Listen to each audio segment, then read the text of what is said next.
Walaupun hari ini engkau tidak berdaya, tapi jangan mindset ini seperti orang yang tidak lihat pengharapan. Banyak umat Tuhan berada di luar kasih karunia Tuhan. Bukan karena Tuhan tidak mengasihi kita, atau kasih karunia Tuhan tidak cukup, tetapi karena kita belum sampai pada kesadaran bahwa Tuhan mengasihi kita. Kita akan sadar. Ketika mengalami pemulihan, saudara akan duduk sehidangan, bukan sekedar di bumi, tetapi benar-benar ada di dalam kerajaannya. Saudara dihargai, dihormati. Janji Tuhan, engkau akan sehidangan mulai saat ini sampai selama-lamanya.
bagi kota kami, bagi negeri kami, bagi bangsa kami Tuhan.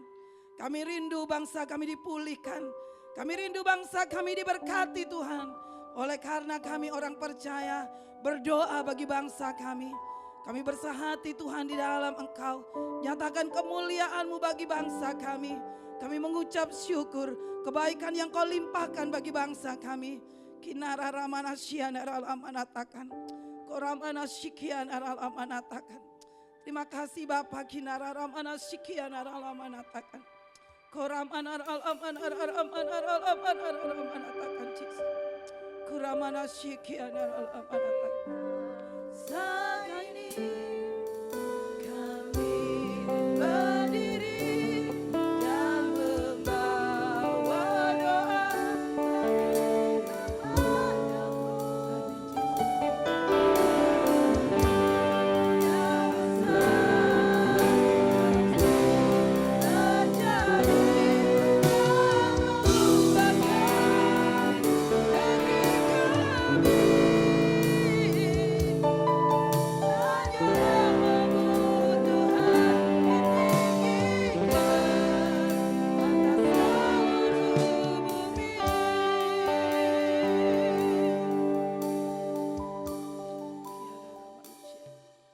Terima kasih Bapak.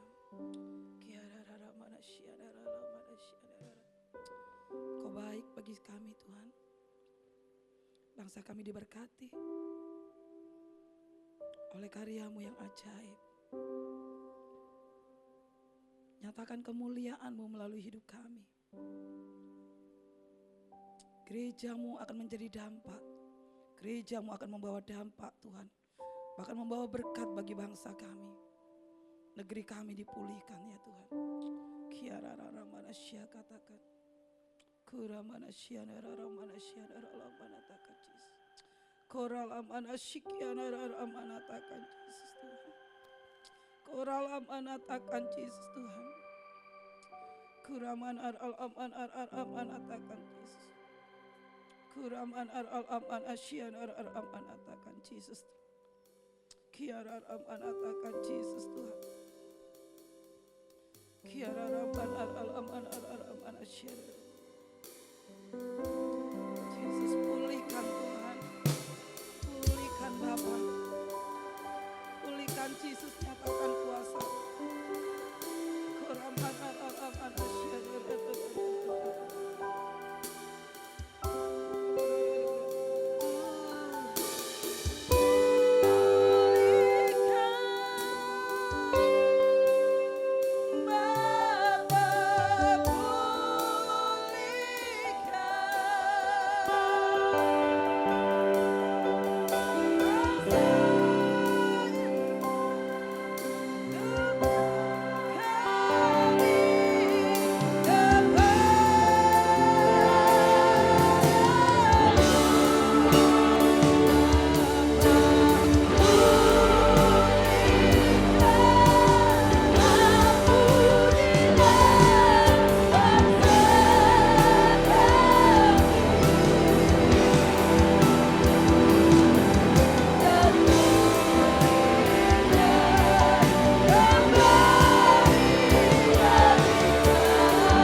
Syukur Bapa Surgawi, saat pagi hari ini kami datang kepadamu, kami ingin mendengarkan isi hati-Mu, Engkau yang mengurapi atas kami mau belajar tetap setia menghargai-Mu, bahkan pagi hari ini Tuhan Kau mengurapi setiap jemaat-Mu, urapi kami juga Kami siap Tuhan untuk mendengarkan isi hati-Mu. Di dalam nama Tuhan Yesus yang diberkati pagi hari ini katakan haleluya. Amin. Tuhan Yesus memberkati. Shalom, selamat pagi. Salam dalam kasih Tuhan. Apa kabar pagi hari ini? Baik, luar biasa. Puji Tuhan. Merdeka. Merdeka. Merdeka. Ya, 79 tahun bangsa kita sudah merdeka. Ya, bahkan pembangunan IKN kita sangat bersyukur mempunyai seorang pemimpin yang hebat dan luar biasa. Kita bukan orang yang suka menyinyir ya, tetapi kita melihat dari segala kekurangannya, tetapi mari kita sebagai anak-anak Tuhan lihat kelebihannya presiden kita ini. Dia hebat, dia luar biasa. Ya, membuat sebuah terobosan. Sebab itu kita selalu berdoa baginya di akhir penghujung ya, penghujung pemerintahannya. Biar doa kita sebagai umat Tuhan ya diajarkan selalu tunduk kepada para pemimpin siapapun dia. Maka wajiblah kita berdoa buat kesehatan beliau, kita berdoa supaya pemerintahan tahun depan dia akan datang atau pemerintahan yang sudah menjadi pilihan Tuhan, dan kita pun juga wajib mendoakan pemimpin kita yang baru. Puji Tuhan. Sebab itu kalau kita belajar, ada seorang pemimpin, raja, dan seorang yang rakyat biasa, ya, seorang cucu raja, ya, ketika dia hidup di tanah Lodebar, dia datang, dipanggil, dia menghadap, dan di situ Tuhan mengubah kehidupannya. Raja Daud mengubah kehidupannya. Bapak Ibu sekalian, saya mau lanjutin dengan khotbah kita kemarin, dan pewahyuan itu bertambah-tambah dan bertumbuh sesuai dengan perkembangan zaman. Maka kita lihat pengalaman apa yang terjadi di dalam pembelajaran orang yang dipulihkan, tahu mana yang terbaik dalam menentukan jalan hidupnya. Orang yang dipulihkan mengerti dengan benar arti berkomitmen dalam kesetiaan. Ya, dari Jeftah, orang yang berkomitmen, dan kemarin saya tidak berbicara tentang komitmen daripada Mephiboset, tapi sekarang saya bagikan apa komitmennya dia. Dahsyat. Ya, saudara lihat, saya pernah bagikan ini, ya namanya pewahyuan itu dengan segala hormat, dengan keterbatasan, tetapi ketika kita belajar terus, dan Tuhan tambah-tambahkan pewahyuan ini. Dan Jeftah dan Mephiboset, komitmennya dahsyat. Ya, saya dulu berbicara tentang bagaimana si Mephiboset ini dipanggil dari tanah Lodebar. Ya, melarikan diri dengan inang pengasuh dan di rumah orang yang namanya Makir, ya, orang yang kalah. Ya, di mentor sama orang-orang yang menyerah. Ya, dan di situ dia sejak umur 5 tahun dia dipanggil, dia keluar. Kita lihat hasil daripada pemulihan, hasil daripada kasih karunia yang Tuhan berikan kepada kita. Contoh daripada Mephiboset ini adalah kasih karunia yang diberikan raja kepada dia. Dan dia benar-benar menjadi pribadi yang tidak kebanyakan bagi orang. Kalau orang pasti akan membalas dendam, tapi Mephiboset tidak. Ya, kita lihat bagaimana respon yang baik ketika dia difitnah, ketika dia dirugikan. Ini adalah pembelajaran bagi kita dalam 2 Samuel 19 ayat 24 dan 30. Mari kita baca ayat ini. 2 Samuel 19 ayat 24 sampai 30, demikian bunyi firman Tuhan. Mephiboset menyongsong raja. Juga Mephiboset bin Saul menyongsong raja. Ia tidak membersihkan kakinya dan tidak memelihara janggutnya, dan pakaiannya tidak dicucinya sejak raja pergi sampai hari ia pulang dengan selamat. Ketika ia dari Yerusalem menyongsong raja, bertanyalah raja kepadanya, "Mengapa engkau tidak pergi bersama-sama dengan aku, Mephiboset?" Jawabnya, "Ya Tuanku Raja, aku ditipu hambaku. Sebab hambamu ini berkata kepadanya, pelanailah keledai bagiku, supaya aku menungganginya dan pergi bersama-sama dengan raja. Sebab hambamu ini timpang. Ia telah memfitnahkan hambamu ini kepada tuanku raja. Tetapi tuanku raja adalah seperti malaikat Allah. Sebab itu perbuatlah apa yang tuanku pandang baik. Walaupun seluruh kaum keluargaku tidak lain dari orang-orang yang patut dihukum mati oleh tuanku raja, tuanku telah mengangkat hambamu ini di antara orang-orang yang menerima rezeki dari istanamu.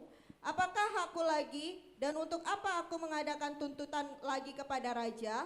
Tetapi raja berkata kepadanya, apa gunanya engkau berkata-kata lagi tentang halmu? Aku telah memutuskan, engkau dan Siba harus berbagi ladang itu. Lalu berkatalah Mefiboset kepada raja, biarlah ia mengambil semuanya, sebab tuanku raja sudah pulang dengan selamat. Saudara lihat, kalau di dalam ayat ini, Bapak Ibu yang terkasih, sebuah pembelajaran bagi kita, bagaimana cara berpikir, berkata-kata, dan bersikap dalam kehidupan kita sehari-hari. Ya, bagaimana cara kita berpikir, bagaimana cara kita berkata-kata dan bersikap dalam kehidupan kita sehari-hari. Ya. Jadikanlah pribadimu sebagai kesaksian yang hidup dan berkenan di hadapannya. Ya. Jadikan kehidupanmu itu menjadi kesaksian. Kesaksian yang hidup. Bagi tetanggamu, bagi saudaramu, bagi keluargamu, bagi orang-orang yang ada di sekitarmu. Nah, Bapak Ibu sekalian, pembelajaran yang bisa kita ambil dari Mefiboset ini antara lain, yang pertama, hidup dalam kepedulian. Ya, kalau kita lihat di dalam ayat yang 24 ini, saudara lihat, Rasul Paulus mengajarkan tentang empati. Empati itu kalau saya baca di dalam terjemahan bahasa Indonesia, empati itu suatu sikap hati yang dimana orang itu kepeduliannya sangat tinggi, dia ada di dalamnya, dia merasakan, ya apa kesulitan yang terjadi terhadap orang itu, maka dia lakukan seperti itu yang dialami. Ya. Coba saudara lihat di dalam 1 Korintus 12 ayat yang ke-26. 1 Korintus 12 ayat 26, demikian bunyi firman Tuhan. Karena itu, jika satu anggota menderita, semua anggota turut menderita. Ya. Jika satu anggota dihormati, ya, semua anggota turut bersukacita. Ya. Ketika satu orang dari antara jemaat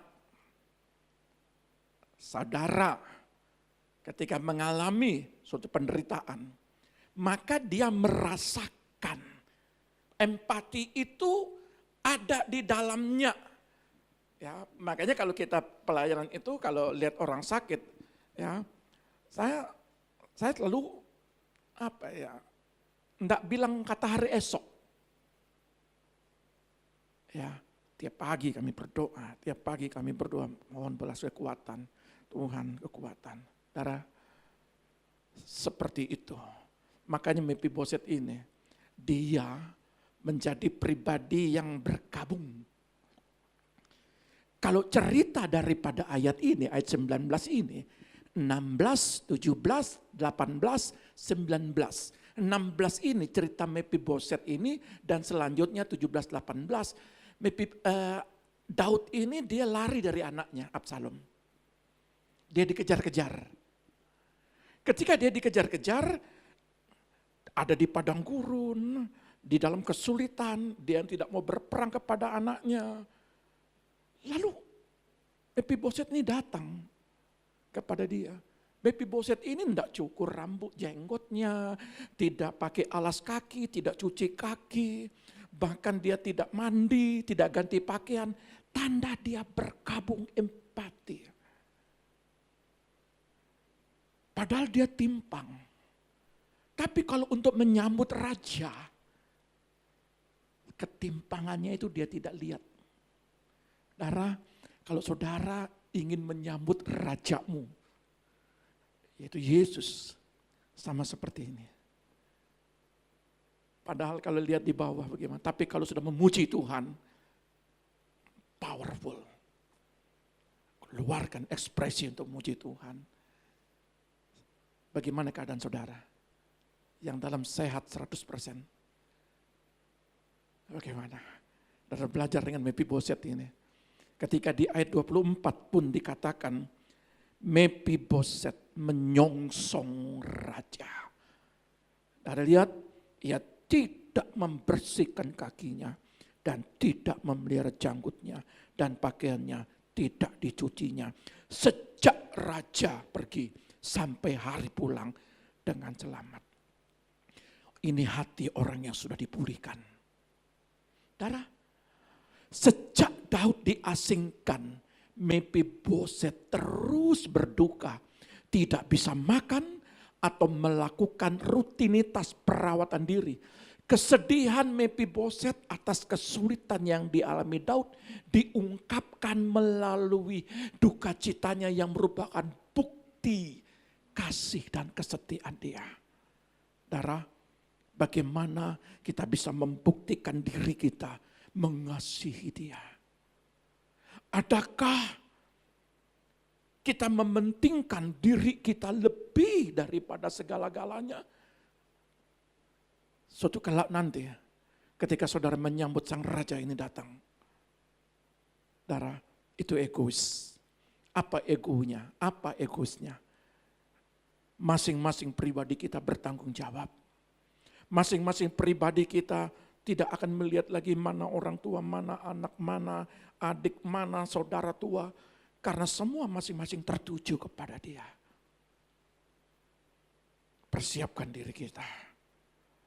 Apapun keadaanmu, selagi masih pagi hari, selagi masih siang hari, sebelum datangnya malam, lakukan yang terbaik bagi Bapamu di sorga.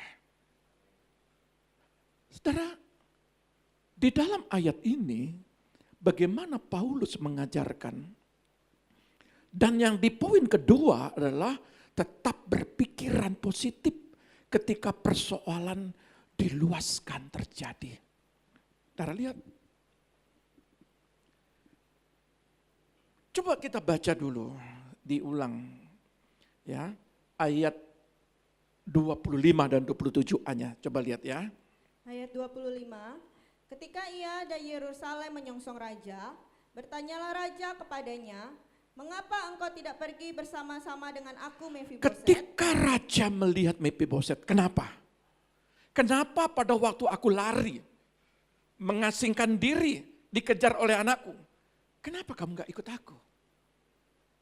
Itu ditanya. Dan lihat, terus jawabnya, ya Tuanku Raja, aku ditipu hambaku. Aku ditipu oleh Zipa, bahkan bukan ditipu, difitnah lagi. Apa? Sebab hambamu ini berkata kepadanya, pelanailah keledai bagiku, supaya aku menungganginya dan pergi bersama-sama dengan raja. Maksudnya pelanai itu begini, mana keledaiku? Aku mau menyongsong dia, aku mau ikut. Sebenarnya Mephiboset mau ikut. Tapi Zipa menipu dia. Dengan cara yang tidak baik. Saudara lihat, ada banyak sekali orang-orang di sekitarmu. Ya, aku tidak akan pernah menyadari, akan sulit cari orang setia. Akan sulit cari orang yang benar-benar ketulus untuk berbuat baik. Terus. Sebab hambamu ini timpang. Aku ini tidak berdaya, Raja. Artinya di dalam ayat ini Mephiboset menjelaskan. Ya, terus. Ia telah memfitnahkan hambamu ini kepada Tuanku Raja. Saudara lihat, perhatikan baik-baik. Apa yang ditipu, apa yang difitnah. Maka kita lihat dalam 2 Samuel 16 ayat 1 dan 4. Nah, coba kita lihat. 2 Samuel 16 ayat 1 sampai 4, demikian bunyi firman Tuhan. Daud bertemu dengan Ziba. Ketika Daud baru saja melewati puncak, datanglah Siba, hamba Mefiboset, mendapatkan dia membawa sepasang keledai yang berpelana dengan muatan 200 ketul roti, 100 buah kue kismis, 100 buah-buahan musim panas, dan sebuyung anggur. Coba lihat, ketika Ziba ini datang, dia tahu, dia tunggu. Daud ini lewat, dia tahu. Lalu dia membawa makanan-makanan untuk apa? Untuk menjadi ketika nanti ada di padang gurun, dalam pelarian, bukan sekedar raja. Tetapi makanan-makanan itu juga diberikan kepada pengikut-pengikutnya. Menurut raja pada saat itu, sangat luar biasa Ziba ini. Tetapi tidak tahu kedalaman hatinya. Ya, terus? Lalu bertanyalah raja kepada Siba, apakah maksudmu dengan semuanya ini? Iya. Jawab Siba, keledai-keledai ini bagi keluarga raja untuk ditunggangi, roti dan buah-buahan ini bagi orang-orangmu untuk dimakan, dan anggur ini untuk diminum di padang gurun oleh orang-orang yang sudah lelah. Iya, terus? Kemudian bertanyalah raja, Raja nanya, terus? manakah anak tuanmu? Jawab Siba kepada raja, ia ada di Ia Yerusalem. ada di Yerusalem. Sebab katanya, pada hari ini kaum Israel akan mengembalikan kepadaku kerajaan ayahku. Hari ini aku percaya, dikatakan demikian, bahwa orang-orang Israel akan mengembalikan kerajaan kakekku. Dia akan memberikan kepadaku, padahal tidak pernah ngomong. Terus, Lalu berkatalah raja kepada Ziba, kalau begitu, kepunyaanmu lah segala kepunyaan Mefiboset. Kata Ziba, aku tunduk, biarlah kiranya aku tetap mendapat kasih di matamu ya Tuanku Raja. biarlah aku mendapatkan kesenangan. Saudara lihat, bagaimana kalau kita belajar di dalam 2 Samuel pasal 9 kemarin sudah saya jelaskan. Ziba ini membawa Mefiboset pada umur 5 tahun ke tanah Lodebar. Dia mengasuh mentalitas orang kalah. Sudah bapakmu sudah mati, kakekmu sudah mati, engkau miskin, engkau tidak berdaya. Sudah di tanah Lodebar, tanah yang kehilangan pengharapan, tanah yang tandus. Kamu cocok di sini, kamu ini kan timpang, kamu kan tidak berdaya. Sudah, kata-kata intimidasi, kata-kata kelemahan, kata-kata tidak berdaya. Kamu miskin, kamu bodoh, kamu tidak hebat, kamu tidak memiliki apa-apa. Sudah diam saja di Lodebar. Dari umur 5 tahun sampai punya anak namanya Mika. Dididik, dikasih kata-kata yang tidak baik, yang negatif, kata-kata yang pesimis. Makanya saya selalu berkata, jangan berikan kata-kata yang negatif, yang pesimis.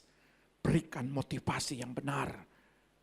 Ya, kamu berhasil nak, kamu hebat nak, kamu luar biasa, masa depanmu pasti sukses nak. Ya, kamu lihat papa dan mama orang yang sangat diberkati Tuhan. Walaupun butuh perjuangan, tapi perkatakan.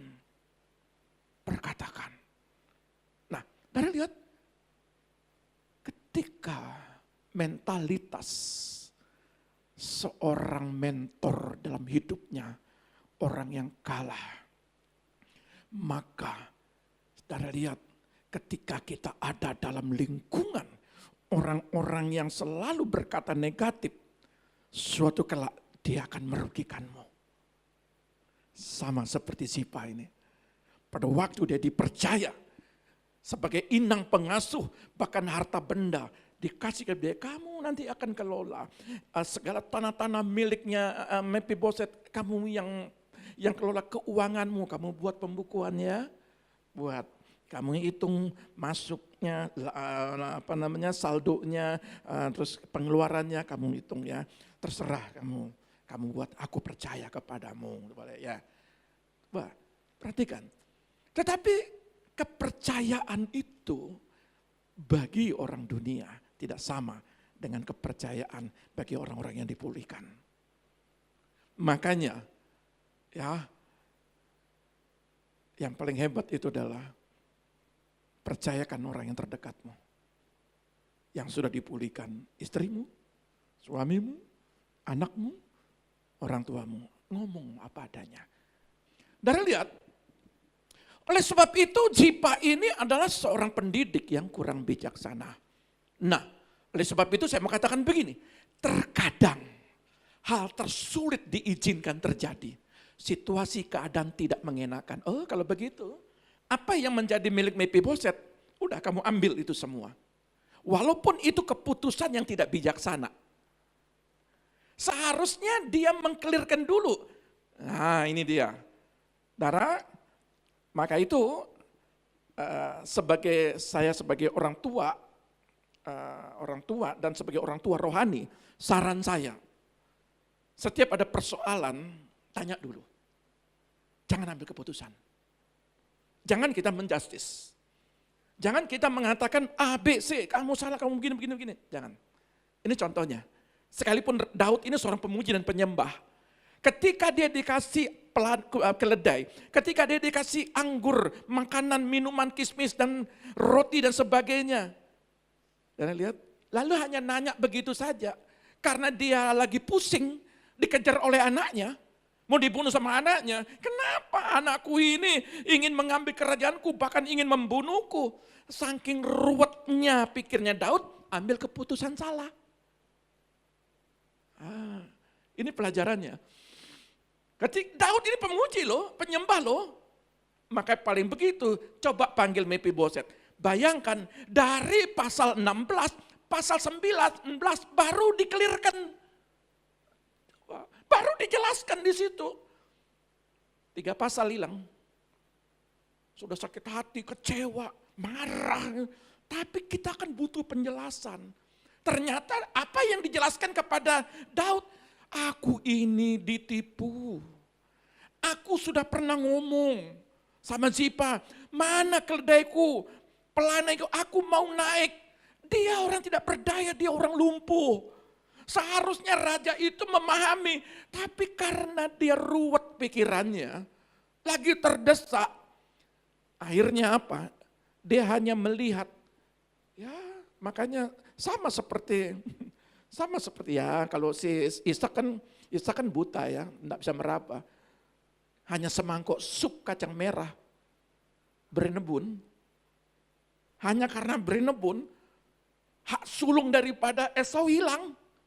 Coba lihat, makanya hati-hati dengan makanan ini. Saudara kalau disodorkan, terus disodorkan makanan yang enak-enak, tapi di situ hal-hal yang negatif dibicarakan, lihat dulu. Jangan seenak apapun, mari kita memperkatakan hal-hal yang baik. Setuju ya? Clear ya ayat ini ya? Terkadang hal tersulit diizinkan terjadi. Mephiboset mengalami kehilangan harta benda itu. Kita ini bukan harta bendanya saya loh. Kalau saya itu cuma apa yang saya punya. Ini raja loh. Raja yang punya. Berapa banyak emasnya, berapa banyak kekayaannya, berapa banyak lembu, kambing, domba dan sebagainya. Begitu gampangnya Daud ini bilang, itu semua sudah jadi milikmu. Coba lihat, saudara, jangan-jangan kehilangan motor aja kita marah-marah. Iya kan? Kehilangan uang gopek, marah-marah kita. Ada? Dibohongin 100.000, dibohongin 1 juta, enggak tidur 1 minggu. Betul enggak? Tapi ini, coba kita belajar di sini. Ini ditipu, dibohongin, diambil semua. Dikasih. Nah, saudara, makanya saya kasih judul, berpikiran positif. Ya, judul saya tadi adalah, respon yang baik kalau difitnah itu bagaimana? Kalau dirugikan itu bagaimana? Memang tidak banyak, tapi belajar. Nah, dari lihat, ketika difitnah, ketika dirugikan, milik kita yang berharga terhilang. Bagaimana respon kita? Ketika segala satu apa yang menjadi milikmu terhilang. Mungkin orang-orang yang merugikanmu. Mungkin orang-orang yang menipumu. Mungkin orang-orang yang mengambil dengan cara yang tidak baik. Bagaimana responmu? Bagaimana isi hatimu? Masih bisa memuji Tuhan? Ya, amin. Yang paling repot itu kalau hatinya dicuri. Lebih baik sakit gigi daripada sakit hati. Makanya ada lagunya. Ya, kalau hatinya sedang dicuri, aduh tidur enggak nyenyak. Makan itu tidak enak. Amin. Tapi di sini hatinya luar biasa. Ya, amin ya. Nanti kalau dicuri, jangan mau ditipu dengan coklat. Dibelikan coklat, dibelikan baju baru, Dara lihat pasti ada maunya. Dara lihat milik kita terhilang. Nah, yang ketiga adalah bagaimana sikap hati dan kata-kata yang bijak dalam menyelesaikan masalah. Sikap hati. Mari kita cek ayatnya. Ayat 19, pasal 19 ayat 27b. Ayat 27b. Tetapi Tuanku Raja adalah seperti malaikat Allah. Dara lihat kenapa dia ngomong begitu. Kenapa dia katakan Tuanku Raja seperti malaikat Allah. Karena Mephiboset tahu dia dari kubangan. Dia diambil. Mendapatkan kasih anugerah, makan sehidangan dengan raja.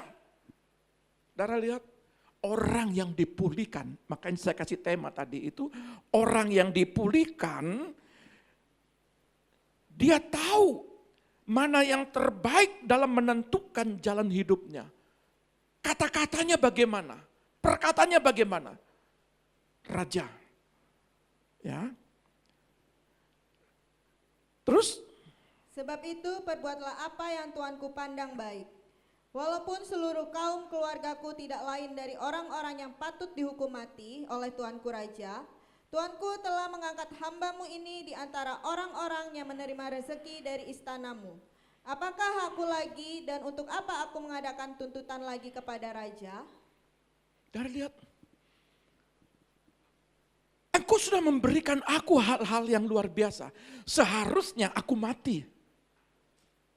Tapi engkau berkata kepada Ziba, mana? Masih adakah sisa keturunan Yonatan? Aku ingin memberikan kasihku. Oh ada. Secara manusia dia katakan Mephiboset, aku ini tidak layak. Aku ini tidak akan membela diri. Apa yang terbaik engkau bagi engkau tuh, Raja, lakukan itu.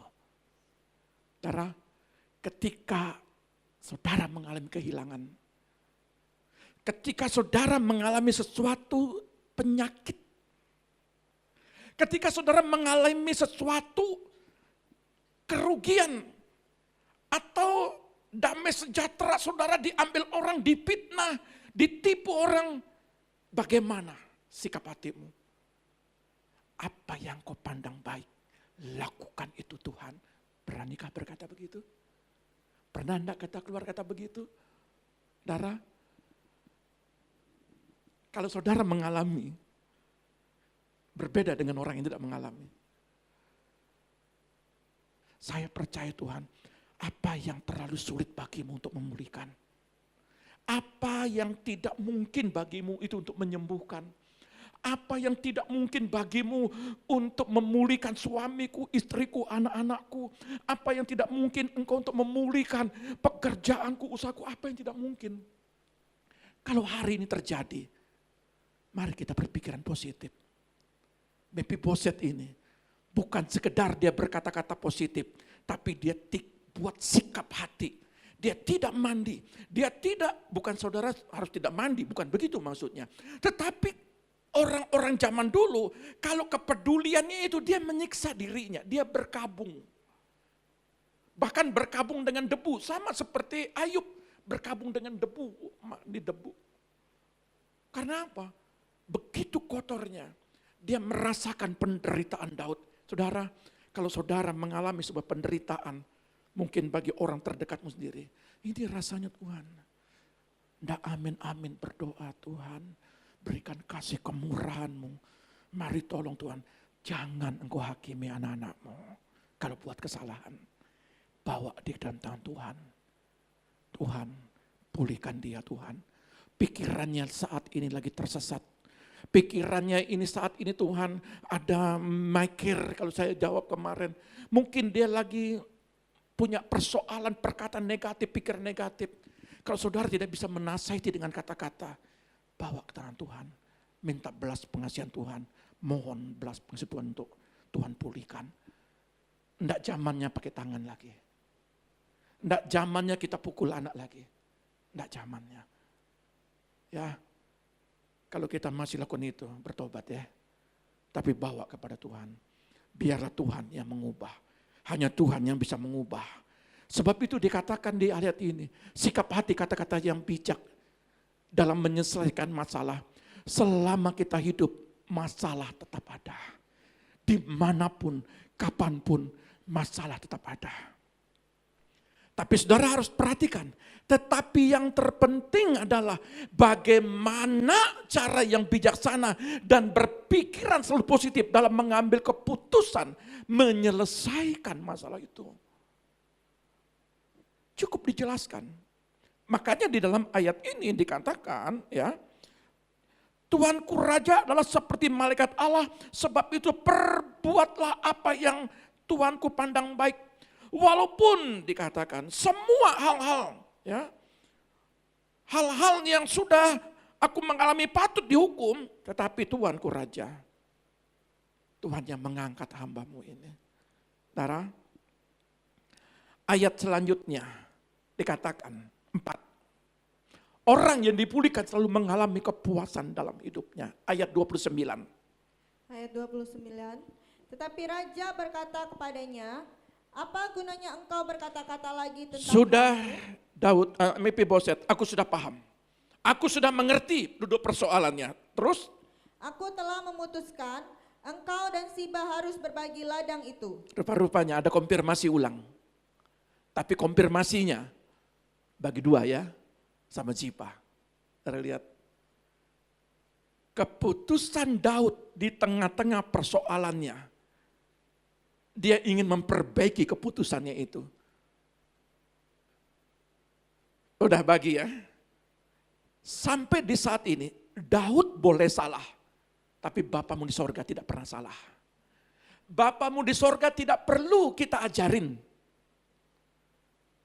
Aku begini, Bapak, tolong mengerti Bapak, aku difitnah Tuhan.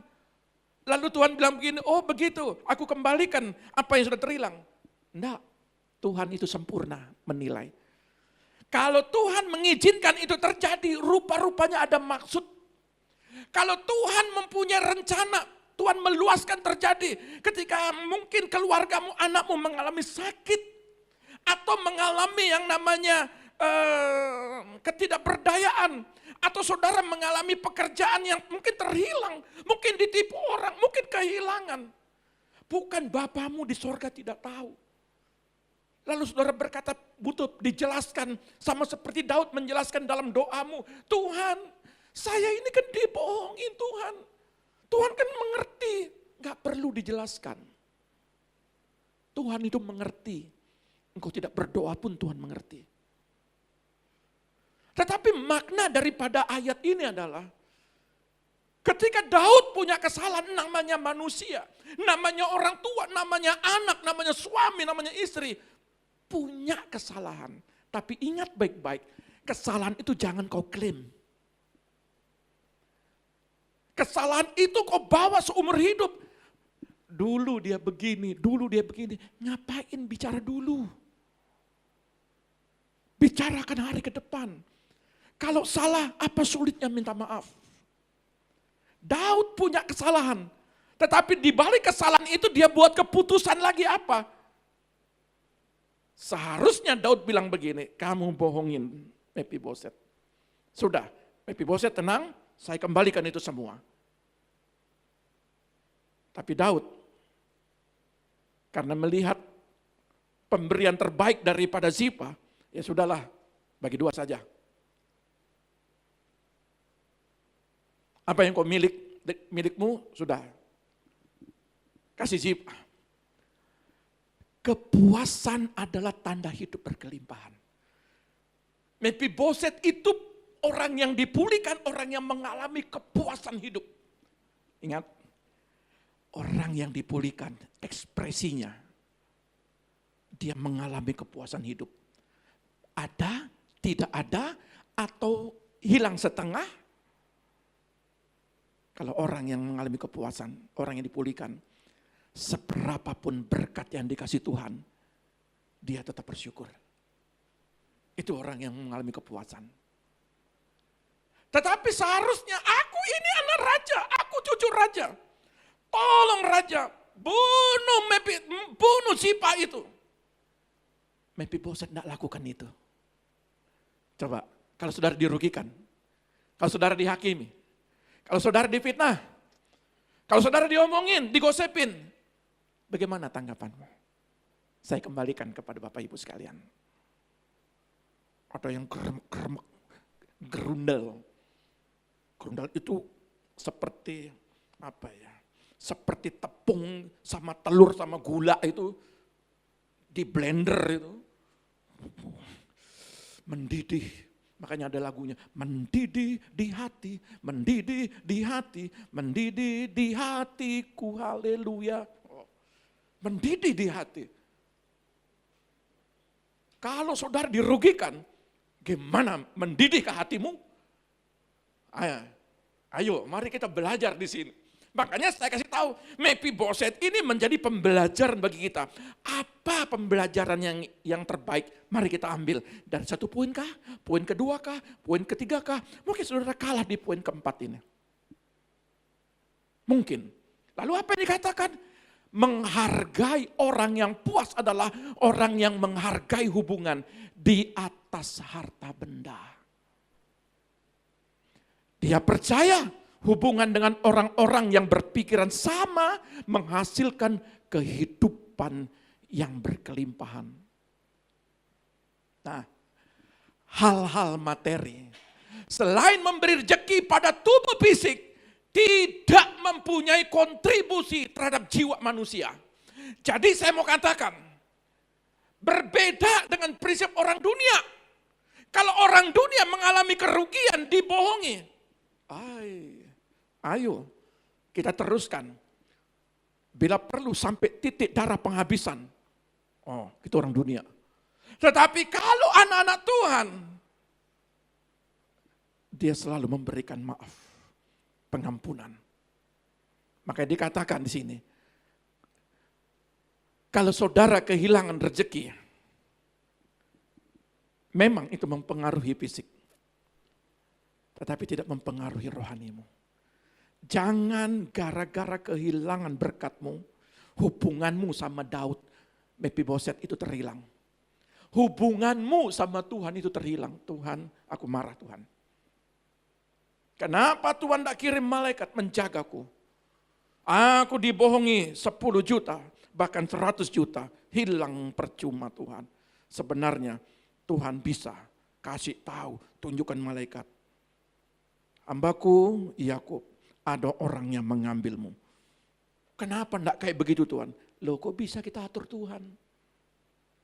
Saudara, terkadang kita itu ya mau supaya kita itu setiap persoalan mau kehilangan apapun.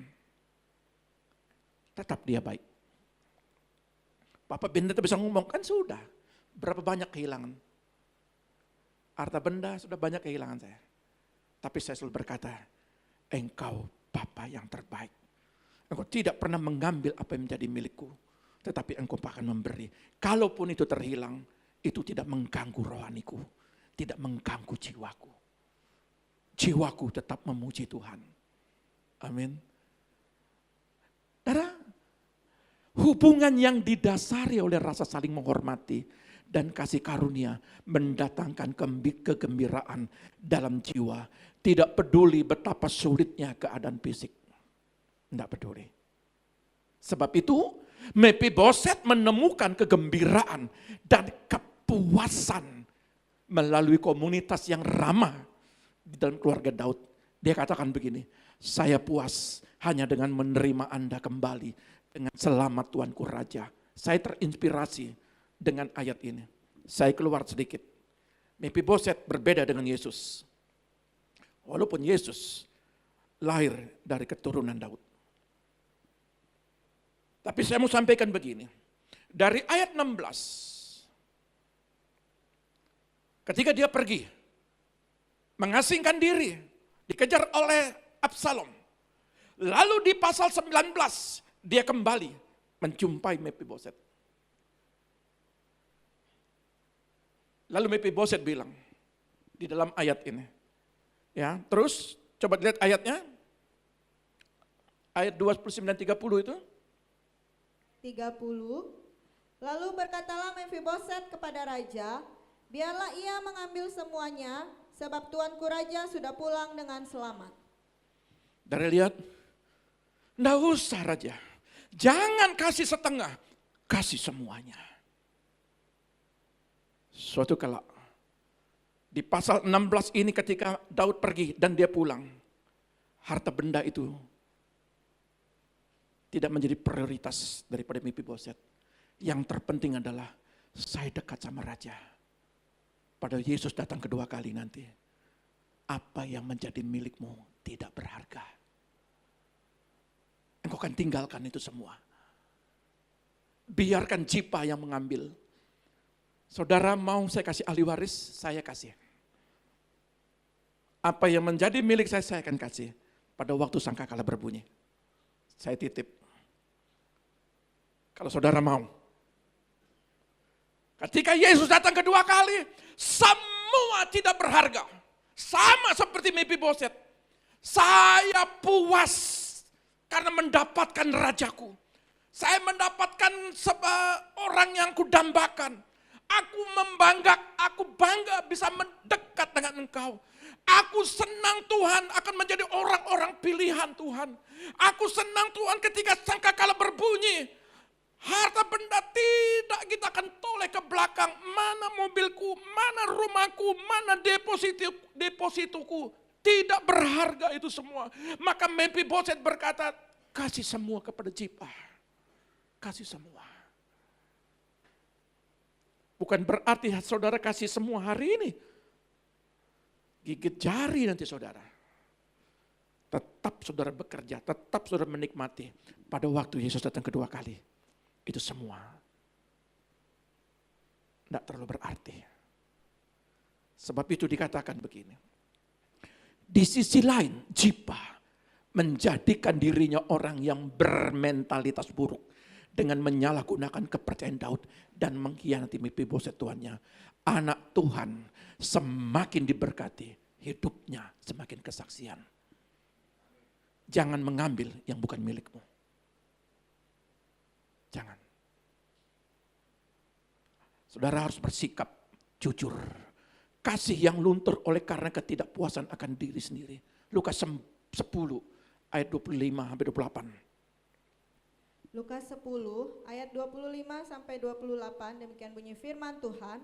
Orang Samaria yang murah hati. Pada suatu kali berdirilah seorang ahli Taurat untuk mencobai Yesus. Katanya, Guru, apa yang harus kuperbuat untuk memperoleh hidup yang kekal? Apa yang aku harus perbuat kalau hidup yang kekal, Guru? Jawab Yesus kepadanya, Yesus bilang begini. apa yang tertulis dalam hukum Taurat? Apa yang kau baca di sana? Jawab orang itu, kasihilah Tuhan Allahmu dengan segenap hatimu. Kasihi Tuhan Allahmu dengan segenap hatimu. Dan dengan segenap jiwamu. Dengan segenap jiwamu. Dan dengan segenap kekuatanmu. Perbuatanmu. Dan dengan segenap akal budimu. Dengan pikiranmu. Dan kasihilah sesamamu manusia seperti Ingat, dirimu sendiri. Saudara, kalau saudara mengasihi ke atas, kasihi juga sesamamu. Itu hukum yang tertulis. Ingat, kasihi bukan cintai. Kasihi. Terus? Kata Yesus kepadanya. Jawabmu itu benar, perbuatlah demikian maka engkau akan hidup. Kalau saudara mengasihi, maka tidak ada keluar pikiran negatif. Kalau saudara mengasihi, tidak ada perkataan negatif. Ada amin. Ada amin, lakukan. Stop. Kalau orang susah, empati itu bukan saya dukung dalam doa ya, datangin dia. Kuatkan dia. Makanya Lukas dibilang begini, Guru, bagaimana supaya kau hidup kekal? Ini bukan ngomong, tapi lakukan. Kasihi Allahmu dengan segenap hatimu. Tapi juga kau mengasihi sesamamu. Jangan kau lukai. Kalau kita dilukai enak enggak? Enak enggak dilukai orang? Enak enggak perasaanmu dilukai orang? Enggak enak, jangan lukai orang. Jangan tuding orang kalau tidak mau dituding. Jangan ngomongin orang kalau tidak mau diomongin. Maka Mephiboset ketika dia dipitnah oleh Zipa, dia tidak lakukan. Dia tidak balas memfitnah. Tapi dia bilang, kasih semua. Apa yang menjadi bagianku, kasih semua. Mephiboset orang yang dipulihkan. Saudara orang yang dipulihkan.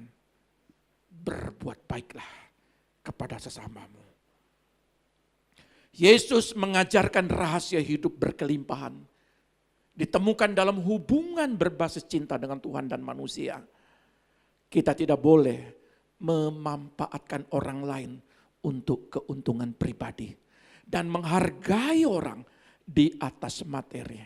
Kalau saudara diberkati, itu sebuah anugerah. Tapi mari kita menghargai orang yang di bawah kita. Kita harus tahu mana hak kita tentang hal-hal materi. Dan kita harus berpegang teguh pada sikap kejujuran. Bisa lakukan ini. Saya rindu jemaat Tuhan di tempat ini bisa keluar dari Lodebar. Lodebar itu tanah yang kehilangan pengharapan. Tanah penderitaan. Tahun ini adalah tanah di mana saudara diberkati. Kota ini adalah kota top. Ya, yang ditempati oleh Yefta. Tempat yang diberkati. Tapi sayangnya Yefta bergaul dengan orang-orang yang tidak tepat. Tapi saya harap saudara, bergaullah sama pendoa. Mintalah saling dukung dan mendukung dalam doa. Ketika saudara mengalami kesulitan, mari engkau datangin. Engkau datang memohon belas pengasihan Tuhan. Ketika saudara kuat, kuatkan orang lain yang mengalami kelemahan. Jangan intimidasi dia. Jangan fitnah dia. Tetapi saudara hibur dia. Saudara lihat berkat yang saudara terima adalah berkat sama seperti Mephiboset. Hanya engkaulah milikku Tuhan. Suatu kala sangkakala itu berbunyi, saudara akan menjadi bagian. Saudara akan menerima upahmu selama engkau lakukan apa yang engkau lakukan di bumi. Berbahagialah saudara. Tuhan Yesus memberkati kita. Mari kita datang kepada Tuhan. Berapa banyak proses yang saya alami. Kehilangan harta benda. Kehilangan pekerjaan. Kehilangan kesehatan. Bahkan hari ini proses lebih besar lagi terjadi. Tuhan izinkan terjadi untuk melihat apa yang terjadi atas anak kami. Tapi saya katakan tetap, Yesus tetap terbaik dalam hidup kami. Harta benda, kehilangan apapun tidak mengganggu hubungan kami sama Tuhan. Karena kami percaya kalau terhilang dia sanggup kembalikan. Karena kami percaya yang sakit engkau sembuhkan Tuhan. Aku percaya itu Bapa. Kalau hari ini terjadi, karena aku yakin Tuhan bahwa pelayan ini akan dibawa lebih lagi. Bahkan jemaat di tempat ini Tuhan akan bawa lebih lagi. Karena aku percaya dia baik. Karena aku percaya dia baik. Dia baik. Dia baik. Dia baik. Dia baik. Dia baik. Iya, Yesus baik. Dia baik, katakan dalam banyak. Yesus baik. Iya.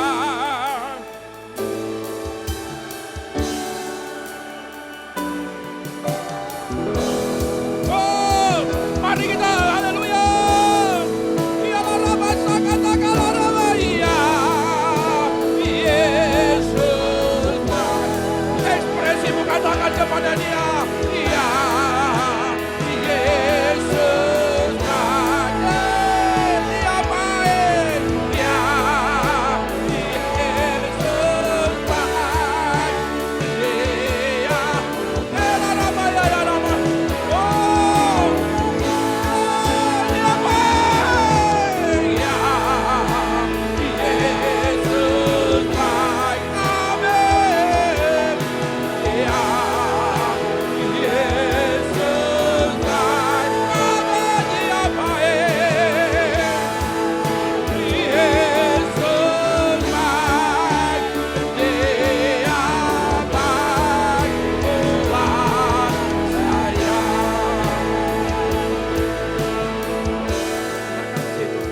menikmati kebaikan.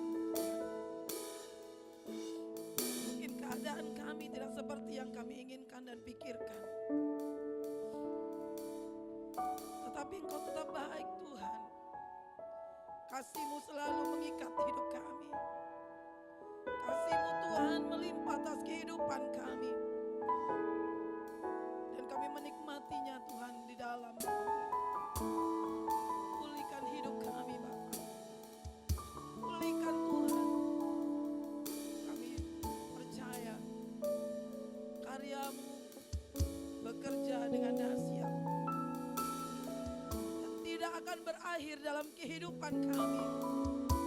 Karya-Mu terus berjalan bersama-sama dengan kehidupan kami. Terima kasih Bapa, terima kasih Roh Kudus. Kami mengucap syukur pagi hari ini. Dan kami serahkan semua ke dalam tangan-Mu. Yang percaya katakan Yesus baik. Haleluya. Amin. Saudara diberkati. Pagi hari ini saudara diberkati. Dan kita akhiri ibadah kita pagi hari ini.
Mengucap syukur Bapa. Selama seminggu ini dan di bulan ini dan di tahun ini, suatu kebahagiaan bagi kami karena Engkau Bapa yang baik yang menuntun setiap langkah kami. Engkau yang membawa kami untuk menikmati segala kebaikan-Mu. Terima kasih Bapa. Kami akan tetap setia dan komitmen kepadamu. Kami tetap percaya jemaat-Mu di tempat ini adalah jemaat yang diberkati Tuhan. Yang sakit Engkau sembuhkan, yang mereka membutuhkan pekerjaan, Engkau akan memberikan pekerjaan yang lebih baik dari yang pada sekarang. Dan Engkau akan memberkati usaha pekerjaan umat-Mu di tempat ini, sehingga mereka adalah orang-orang yang diberkati Tuhan. Setiap keluarga akan mengalami pemulihan, setiap anak-anak mereka akan menjadi sukses, pendidikan mereka sukses, pekerjaan mereka sukses luar biasa. Makasih Bapa, seperti Engkau membawa kami ke tempat ini dengan selamat. Hantar kami pulang dengan selamat pula. Terimalah anugerah berkat-Mu. Biarlah semua segala sesuatunya Tuhan merancangkan yang baik atas kehidupan kita semua. Mari angkat kedua tangan-Mu, terimalah berkat Bapa Surgawi. Diberkatilah keluarga-Mu, diberkatilah anak-anak-Mu, diberkatilah masa depan-Mu, diberkatilah kesehatan-Mu, diberkatilah pendidikan anak-anak-Mu, diberkatilah lumbung-lumbung-Mu. Apa yang Kau kerjakan lewat tangan-Mu akan Tuhan selalu buat berhasil.